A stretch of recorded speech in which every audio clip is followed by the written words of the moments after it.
Assalamualaikum warahmatullahi wabarakatuh. Perkenalkan, saya Anis Murniati. Saya adalah dosen tetap di Prodi S1 Keperawatan Stikes Hutama Abdul Sada Tulung Agung. Rumpun ilmu saya adalah rumpun ilmu terapan dengan pohon ilmu kesehatan, ilmu atau sains kedokteran, dan cabang ilmu saya adalah ilmu sains biomedik. Video ini dibuat dengan tujuan untuk memenuhi salah satu persyaratan sertifikasi dosen tahun 2025 sebagai dokumen pernyataan diri dosen dan unjuk kerja Tridharma Perguruan Tinggi.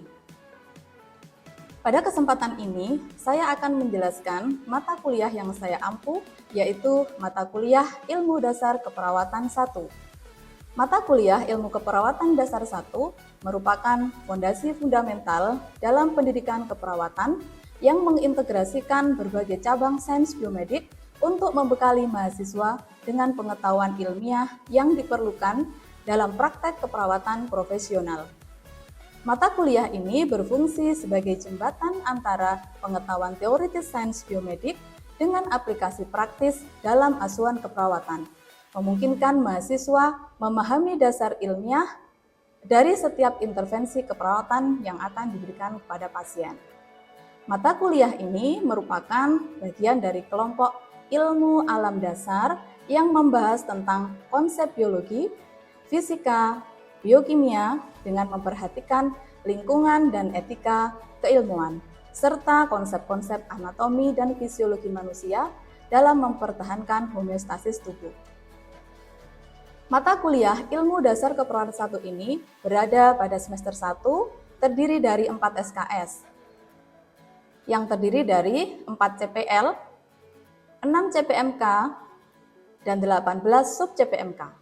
Mata kuliah ini terdiri dari 4 CPL, yaitu bertakwa kepada Tuhan Yang Maha Esa, menjunjung tinggi nilai kemanusiaan, profesional, etika hukum, moral, dan budaya dalam keperawatan, aspek sikap, mampu menjalankan pekerjaan profesinya berdasarkan pemikiran logis, kritis, sistematis, dan kreatif, inovatif serta bekerja sama, dan memiliki kepekaan sosial serta bertanggung jawab secara ilmiah kepada masyarakat, profesi, dan klien sebagai aspek pengetahuan dan keterampilan umum. Yang ketiga, mampu mengaplikasikan ilmu pengetahuan umum dan teknologi keperawatan dengan memperhatikan nilai humaniora berdasarkan kaidah, tata cara, dan etika ilmiah dalam pemberian asuhan keperawatan sebagai aspek sikap, pengetahuan, dan keterampilan khusus. Yang keempat, mampu melakukan penelitian ilmiah di bidang ilmu dan teknologi keperawatan untuk memecahkan masalah kesehatan sebagai aspek pengetahuan, keterampilan umum, dan keterampilan khusus. Kemudian untuk CPMK terdiri dari 6 CPMK. Yang pertama yaitu menerapkan konsep biologi sel dan genetika sebagai suatu pendekatan dalam penyelesaian masalah keperawatan. Yang kedua, mahasiswa mampu menerapkan prinsip-prinsip fisika, biomekanik, dan biolistrik sebagai suatu pendekatan dalam penyelesaian masalah keperawatan. Yang ketiga, mahasiswa mampu menganalisis masalah keperawatan dengan menggunakan prinsip-prinsip biokimia dan gizi sebagai bagian pendekatan holistik keperawatan. Yang keempat, mahasiswa mampu menjelaskan konsep-konsep anatomi dan fisiologi manusia sebagai suatu pendekatan dalam penyelesaian masalah keperawatan.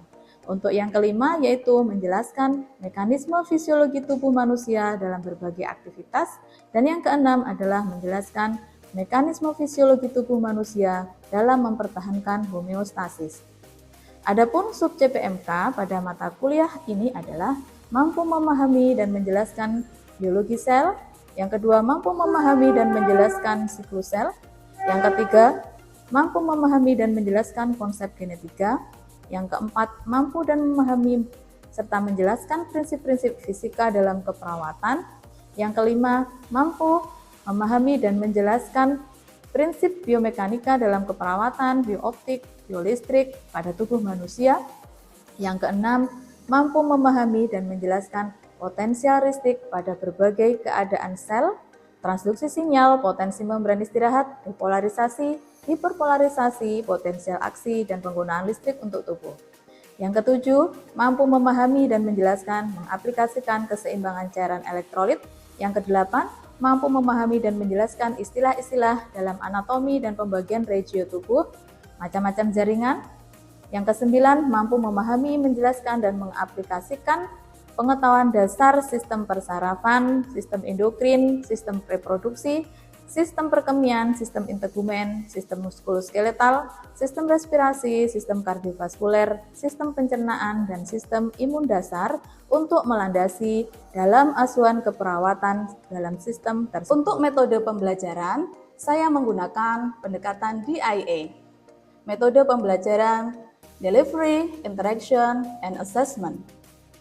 Delivery, penyampaian materi pembelajaran, saya lakukan melalui berbagai media seperti PowerPoint, video, dan modul pembelajaran. Interaction bertujuan mendorong interaksi antara pengajar dan mahasiswa, serta antar mahasiswa melalui forum diskusi, tanya jawab saat pembelajaran, dan kegiatan kolaboratif. Untuk assessment, saya melakukan penilaian melalui beberapa aspek antara lain kehadiran, sikap, dan unjuk kerja di dalam kelas, pretest dan posttest, tugas, evaluasi tengah semester, dan evaluasi akhir semester untuk mengukur pemahaman dan keterampilan mahasiswa. Pendekatan metode DIA ini bertujuan untuk menciptakan pengalaman belajar yang lebih efektif dan interaktif. Sumber belajar yang saya gunakan adalah buku cetak ataupun elektronik, dan juga jurnal, antara lain Campbell Biology, Human Physiology from Cell to System, Principle of Anatomy and Physiology, dan juga ilmu dasar imunologi. Pada mata kuliah ini, saya mengampu beberapa sub CPMK. Pada video pembelajaran ini, saya akan menjelaskan tentang sub CPMK mengenai konsep-konsep anatomi dan fisiologi manusia sebagai suatu pendekatan dalam menyelesaikan masalah keperawatan, yaitu pada sistem imun dasar. Demikian sesi perkenalan saya. Untuk selanjutnya, saya akan menampilkan video pembelajaran. Assalamualaikum warahmatullahi wabarakatuh. Waalaikumsalam warahmatullahi wabarakatuh. Gimana kabarnya adik-adik pada pagi hari ini? Alhamdulillah baik. Alhamdulillah ya. Baik, pada kesempatan kali ini kita bertemu lagi ya. Kita hari ini akan kuliah, akan membahas tentang topik sistem imun dasar. Nah, pada pertemuan kemarin saya kan sudah memberikan RPS ya. Jadi di awal perkuliahan kita sudah membahas tentang kontrak pembelajaran, kemudian saya juga sudah memberikan RPS-nya untuk dipelajari. Nah, kemudian di minggu kemarin kita juga sudah belajar bersama tentang proses pembentukan darah ya. Nah, dalam proses pembentukan darah atau yang biasa disebut dengan proses hematopoiesis, itu kan tidak hanya semua komponen darah yang dibentuk ya. Salah satunya ada eritrosit, kemudian ada trombosit. Nah, kemudian juga ada leukosit. Nah, leukosit ini merupakan salah satu sel darah yang berperan untuk sistem imun atau sistem pertahanan tubuh. Mungkin ada yang masih ingat proses pembentukan sel darah terjadi di mana minggu kemarin? Siapa? Nah, baik. Ya, jadi betul. Untuk proses pembentukan darah itu terjadi di sumsum tulang. Nah, ini adalah materi yang minggu kemarin ya, proses hematopoiesis. Jadi proses pembentukan sel darah. Nah, sel darah ini berasal dari cikal bakal yang sama yaitu stem cell ya. Jadi stem cell yang bersifat self renewing. Di mana stem cell ini dia pluripoten, termasuk dalam pluripoten stem cell. Nah, pluripoten stem cell ini dia mampu berdiferensiasi menjadi dua, yaitu myeloid progenitor dan limfoid progenitor. Ini sudah kita bahas ya di minggu pertemuan kemarin. Nah, bagaimana posisi dari leukosit? Kalau dari myeloid progenitor, ini akan berkembang menjadi eritroid ya, CFU, yang nanti berkembang menjadi eritrosit. Kemudian megakaryosit menjadi platelet. Nah, kemudian yang basofil, eosinofil, neutrofil, dan monosit yang berasal dari myeloid progenitor itu nanti masuk dalam golongan yang berfungsi untuk sistem imun. Ya. Kemudian yang dari limfoid progenitor ini jelas semuanya masuk dalam yang berperan sistem imun, yaitu limfosit B, kemudian juga ada limfosit T dan NK cell atau natural killer cell. Nah, sekarang ini, mungkin ada yang tahu apa bedanya sistem imun dengan imunitas. Ada yang tahu? Angkat tangan. Oke, apa sistem imun? Sistem imun adalah proses dari komponen atau bagian sel imun untuk mempertahankan diri dari benda asing. Oke, itu sistem imun ya, berarti proses. Kalau imunitas, ayo Mas. Imunitas sendiri adalah produk atau kemampuan sel imun dalam melawan benda asing. Oh ya betul. Nah, jadi apa bedanya sistem imun dan imunitas ini? Jadi kalau sistem imun itu adalah keseluruhan komponen, ya, baik itu seluler atau molekuler. Nah, dalam satu tubuh yang bertanggung jawab mempertahankan tubuh terhadap agen asing atau benda asing, bisa itu dari bakteri, virus, toksin atau racun, ataupun dari sel abnormal, contohnya adalah sel kanker. Ya. Nah, kemudian komponen utama pada sistem imun itu ada organnya, kemudian sel, dan ada molekulnya. Kemudian juga ada komponen yang lain yaitu komplemen dan sitokin. Nah, kalau imunitas itu adalah kemampuan sel imun untuk melawan benda asing. Nah, melalui apa? Melalui produk-produk yang dihasilkan tadi. Kemudian imunitas itu dibagi menjadi dua macam ya. Ada imunitas alami dan juga ada imunitas yang adaptif. Nah, ini sistem pertahanan tubuh. Bagaimana tubuh itu dia bisa tiba-tiba melakukan suatu pertahanan ya. Nah, ini diawali kalau ada musuh atau lawan atau benda asing. Nah, kalau ada benda asing atau hal yang menyebabkan gangguan di dalam tubuh, maka tubuh kita akan merespon. Apa responnya? Ini dia akan mengeluarkan sel-sel imun atau mengeluarkan bahan-bahan tadi yang berfungsi untuk melawan benda asing. Dari luar contohnya mikroorganisme atau bahan kimia ya. Untuk mikroorganisme ini bisa bakteri, kemudian juga virus ataupun jamur dan lain-lainnya. Sedangkan yang dari dalam itu ada mutasi sel, contohnya kelainan genetik ya. Nah, kemudian juga ada sel kanker. Itu adalah musuh atau sesuatu hal yang menstimulasi pengeluaran dari respon imun. Nah, kemudian tadi ada dua macam ya imunitas ya, ada yang bawaan sama ada yang didapat. Untuk yang bawaan istilah lainnya adalah innate immunity atau non specific immunity. Nah, kemudian untuk yang didapat itu ada adaptive immunity atau yang spesifik. Nah, ini untuk sistem imun yang non adaptif atau yang innate ya. Jadi dia ada sejak lahir. Jadi sejak kita lahir sudah dibekali dengan komponen-komponen yang berfungsi sebagai sistem imun. Jadi antara satu manusia dengan yang lainnya sama, semua mendapatkan komponen itu ya. Nah, kemudian sifatnya bisa fisik, kemudian juga mekanik, lalu ada biokimiawi, humoral, dan juga ada seluler.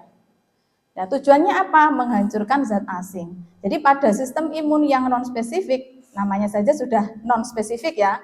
Nah, karena non-spesifik, maka setiap ada benda asing yang masuk, dia akan berusaha untuk menghancurkan atau melawan tanpa memilih-milih jenis benda asing yang dia senangi ya.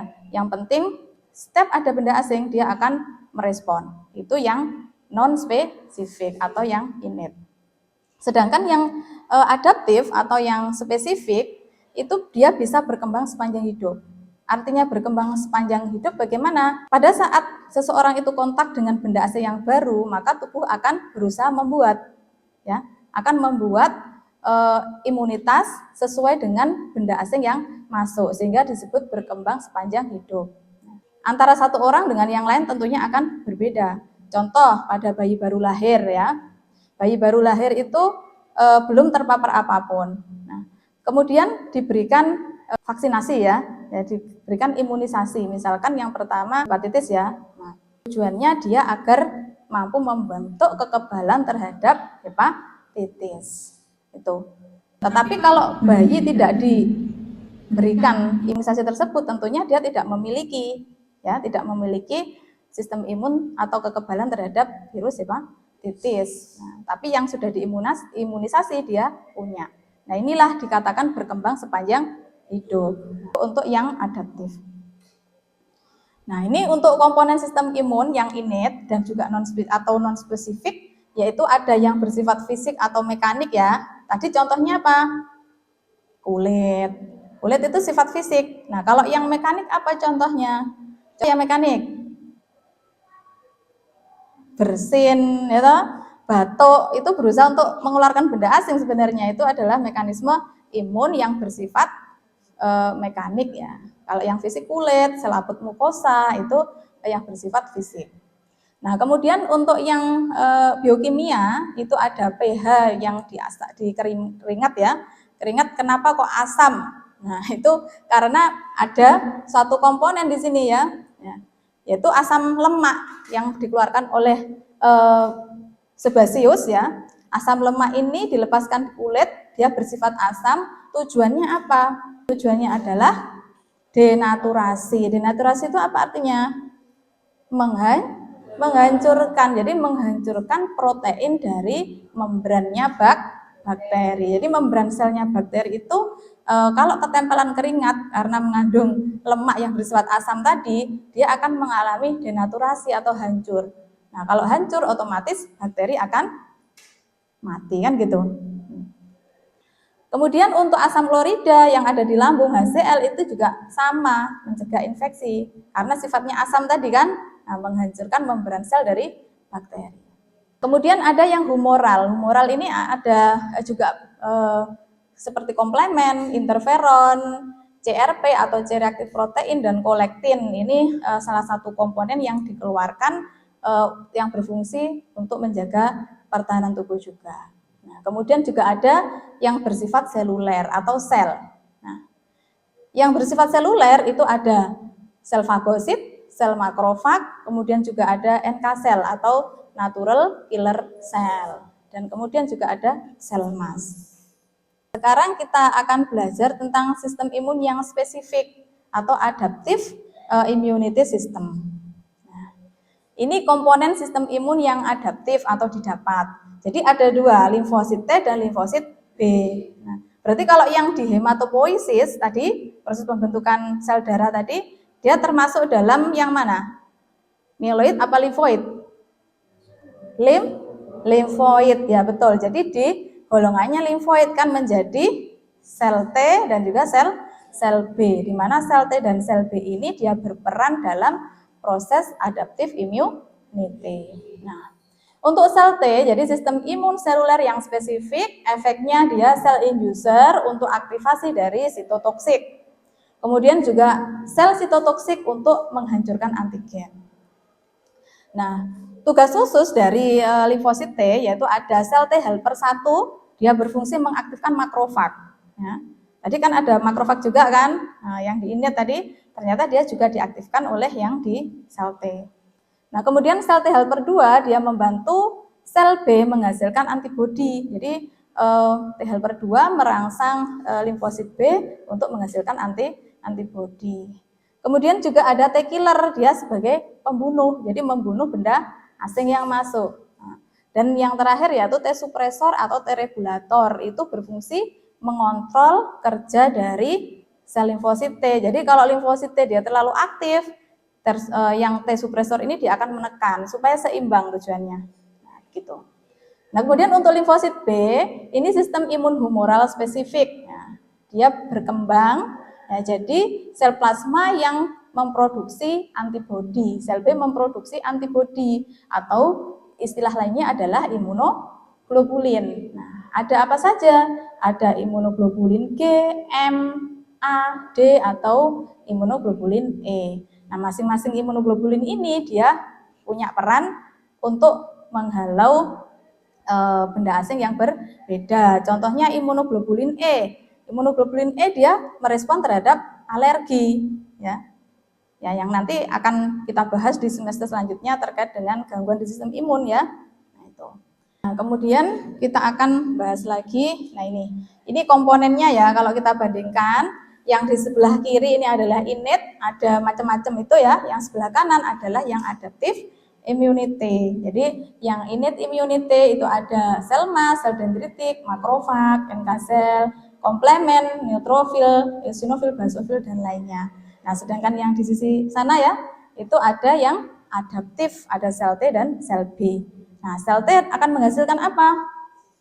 CD4 dan CD8, betul ya. Itu. Kemudian untuk yang sel B dia akan menghasilkan antibodi tadi. Oke. Nah, ini bagaimana prosesnya? Nah, prosesnya yang pertama kan ada mikroba masuk kan? Nah, ada mikroba masuk. Sistem pertahanan pertama yang bekerja di sini adalah innate. Nah, innate apa? Kalau lewat kulit, misalkan ada kulit ya. Kalau barrier kulit ini utuh, ya tidak akan terjadi infeksi. Nah, karena barriernya utuh. Ya. Tidak ada port de entry atau jalan masuk. Tetapi kalau ada port de entry mengakibatkan si mikroba ini akan masuk menembus barrier epitel. Nah, di dalamnya nanti kalau barrier epitel sudah tertembus, akan di-handle oleh sistem imun yang lain, yaitu ada sel fagosit ya, komplement, NK cell ya, makrofag dan lain-lainnya tadi di situ ya, yang di innate. Tetapi kalau misalkan di innate ini tidak mampu menghalau ya, kok ternyata bakteri yang masuk terlalu kuat. Apa yang dilakukan?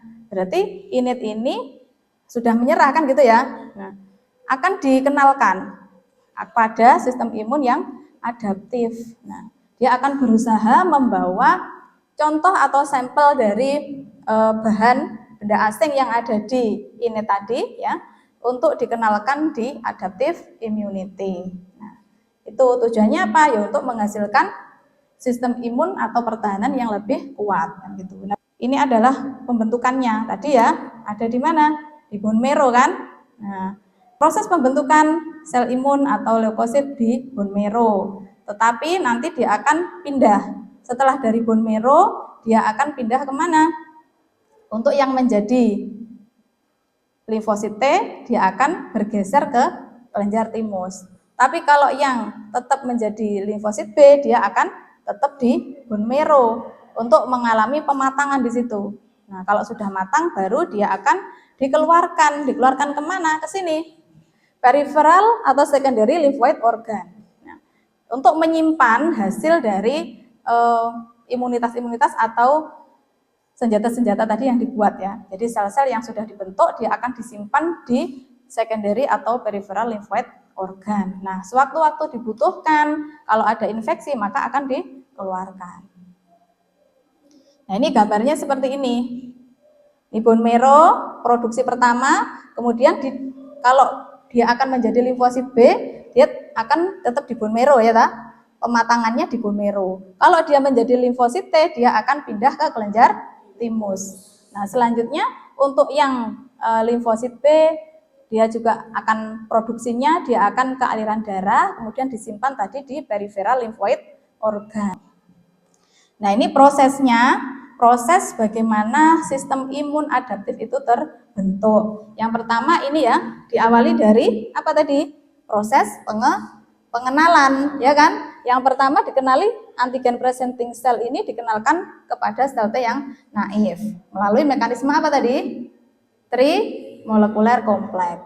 Kemudian dia akan membentuk clonal expansion, jadi diperbanyak, lalu terjadi diferensiasi. Kemudian setelah diferensiasi akan terjadi effector phase, yaitu terbentuk humoral immunity dan juga cell mediated immunity di sini. Nah, terjadi peperangan. Nah, setelah itu akan terbentuk decline atau homeostasis. Sel-sel hasil peperangan tadi yang mati-mati ya, debris-debrisnya dia akan di apoptosis sehingga kondisi dari selnya akan normal kembali. Nah, yang terakhir akan terbentuk memori. Jadi inilah sel B dia punya memori. Baik, ini daftar pustaka yang bisa kalian pelajari ya. Jadi ada beberapa buku yang menjadi acuan saya dalam membuat materi sehingga nanti bisa dipelajari kembali dari PPT saya ataupun dari ini ya, dari buku-buku literatur. Oke, mungkin ada yang perlu ditanyakan terkait dengan materi yang sudah saya sampaikan tadi? Ada yang kurang dipahami? Ya, silakan. Bisa dijelaskan kembali Bu bagaimana perbedaan antara innate immunity dengan adaptive immunity? Baik, terima kasih ya pertanyaannya. Jadi apa perbedaan ya? Mungkin belum saya simpulkan tadi ya. Saya sudah menjelaskan apa itu innate, apa itu adaptif, tapi belum saya garis bawahi apa perbedaannya ya. Jadi kalau innate itu kan dia bersifat non spesifik ya. Jadi non spesifik itu artinya kalau ada benda asing yang masuk, dia akan berusaha menghalau tanpa membeda-bedakan benda asing bentuk atau jenis yang mana ya. Setiap ada benda asing dia akan menghalau. Artinya dia tidak spesifik. Tetapi kalau yang di adaptive immunity dia spesifik, hanya memilih benda asing yang pernah dikenali sebelumnya atau yang sudah dibuat zat untuk melawan benda asing tersebut. Nah, kemudian kalau yang innate itu dia muncul sejak lahir sudah ada di karunia itu, seperti bayi baru lahir juga bisa batuk, bisa bersin kan gitu ya. Ada kulit, nah itu sudah dianugerahi sejak lahir. Tapi kalau yang adaptif dia berkembang sepanjang hidup tergantung jumlah paparan dengan benda asing. Seperti itu ya. Oke, ada yang lain lagi? Belum? Oke. Tadi semuanya sudah absen kan? Di awal ya. Kalau sudah, setelah ini saya akan mengirimkan link untuk post test. Silakan nanti dikerjakan. Oke, demikian ya yang bisa saya sampaikan untuk mata kuliah saya pada hari ini. Kurang lebihnya saya mohon maaf. Saya akhiri. Wassalamualaikum warahmatullahi wabarakatuh. Waalaikumsalam warahmatullahi wabarakatuh. Demikian semua rangkaian sesi dalam dokumen pernyataan diri dosen dalam unjuk kerja Tridharma Perguruan Tinggi sebagai syarat sertifikasi dosen tahun 2025. Saya mengucapkan terima kasih dan wassalamualaikum warahmatullahi wabarakatuh.